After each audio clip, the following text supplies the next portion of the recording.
মির্জা ফখরুল ইসলাম আলমগীর রাষ্ট্রপতি হলে বিএনপির মহাসচিব কে? রুহুল কবির রিজভী আহমেদ কি হতে যাচ্ছেন বিএনপির মহাসচিব? দলের বর্তমান মহাসচিব মির্জা ফখরুল ইসলাম আলমগীরকে ঘিরে রাষ্ট্রপতি হওয়ার আলোচনা এখন তুঙ্গে। আবার ফখরুল যদি শেষ পর্যন্ত বঙ্গভবনের পথে হাঁটেন, তাহলে তার ছেড়ে যাওয়া বিএনপির মহাসচিবের গুরুত্বপূর্ণ পদটি কে সামলাবেন? দলীয় অন্দরের আলোচনা বলছে এই দৌড়ে সবচেয়ে এগিয়ে আছেন বিএনপির সিনিয়র যুগ্ম মহাসচিব রুহুল কবির রিজভী আহমেদ।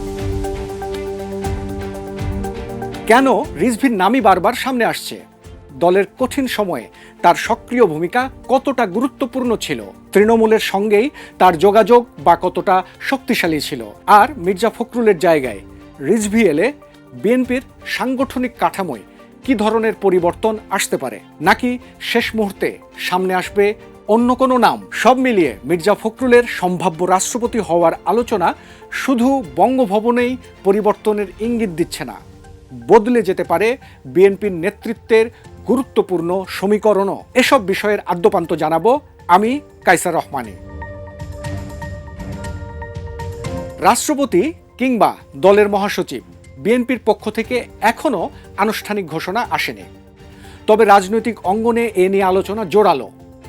আর যদি শেষ পর্যন্ত মির্জা ফখরুল রাষ্ট্রপতি হন, তাহলে বড় প্রশ্ন, বিএনপির পরবর্তী মহাসচিব কে হচ্ছেন? এদিকে বিএনপির অতীত ইতিহাস পর্যালোচনা করলে দেখা যায় বিভিন্ন সময়ে দলের প্রথম যুগ্ম মহাসচিবকে ভারপ্রাপ্ত মহাসচিবের দায়িত্ব দেওয়ার পর পরবর্তী সময়ে তাকে পূর্ণাঙ্গ মহাসচিব করা হয়েছে। দলের রেওয়াজ অনুযায়ী এক্ষেত্রে মির্জা ফখরুল রাষ্ট্রপতি নির্বাচিত হলে ভারপ্রাপ্ত মহাসচিবের দায়িত্ব দেওয়া হতে পারে দলটির সিনিয়র যুগ্ম মহাসচিব রুহুল কবির রিজভীকে। মির্জা ফখরুল ইসলাম আলমগীর বিএনপির মহাসচিবের দায়িত্বে আছেন দীর্ঘদিন। 2009 সালে পঞ্চম জাতীয় কাউন্সিলে তিনি সিনিয়র যুগ্ম মহাসচিব নির্বাচিত হন।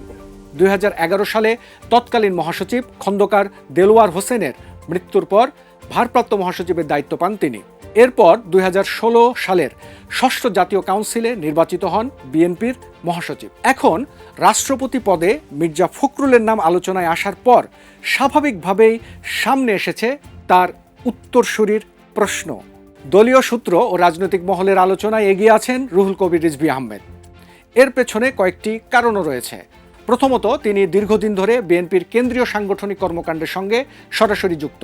দ্বিতীয়ত, দলের তৃণমূলের নেতাকর্মীদের সঙ্গে তার রয়েছে দীর্ঘদিনের যোগাযোগ। তৃতীয়ত, গুরুত্বপূর্ণ মন্ত্রণালয়ের দায়িত্বে থাকা কয়েকজন সিনিয়র নেতার তুলনায় রিজভীর বর্তমান দায়িত্বের ব্যস্ততা কিছুটা কম।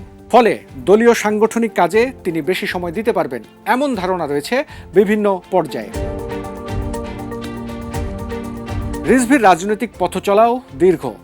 1989 সালে রাকসুর ভিপি নির্বাচিত হন তিনি। 1992 সালে দায়িত্ব পান জাতীয়তাবাদী ছাত্র দলের কেন্দ্রীয় সভাপতি।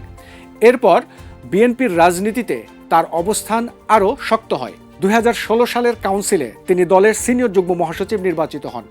দলের কঠিন সময়েও রিজভীর সক্রিয় ভূমিকার কথা বিএনপির নেতাকর্মীদের মধ্যে বারবার আলোচিত হয়। বিশেষ করে নয়াপল্টনের কেন্দ্রীয় কার্যালয়ে দীর্ঘদিন অবস্থান করে দলীয় কার্যক্রম চালিয়ে যাওয়ার বিষয়টি তার রাজনৈতিক পরিচয়ের অন্যতম দিক হয়ে উঠেছে।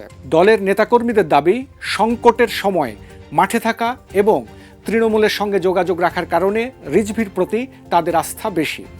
এদিকে রিজভী আহমেদ নিজেও মহাসচিব হওয়ার সম্ভাবনা নিয়ে সরাসরি কোনো দাবি করেননি। তার বক্তব্য, দল তাকে কিভাবে মূল্যায়ন করবে সেটি দলের চেয়ারম্যান প্রধানমন্ত্রী তারেক রহমান এবং নীতি নির্ধারকরাই ঠিক করবেন। বিএনপির আরেকটি সূত্র বলছে, মির্জা ফখরুল রাষ্ট্রপতি হলে সালাউদ্দিন আহমদ এবং রিজভীর বাইরেও আলোচনায় রয়েছেন আরও দুই যুগ্ম মহাসচিব। তারা হলেন শহীদুদ্দিন চৌধুরী অ্যানি ও হাবিবুন নবী খান সোহেল।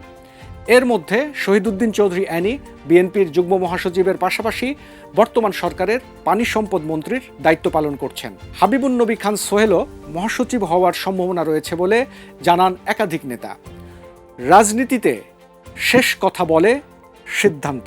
সব কিছুই নির্ভর করছে বিএনপির নীতি নির্ধারকদের সিদ্ধান্তের ওপর, আর রাজনৈতিক মহলের নজর এখন সেদিকেই।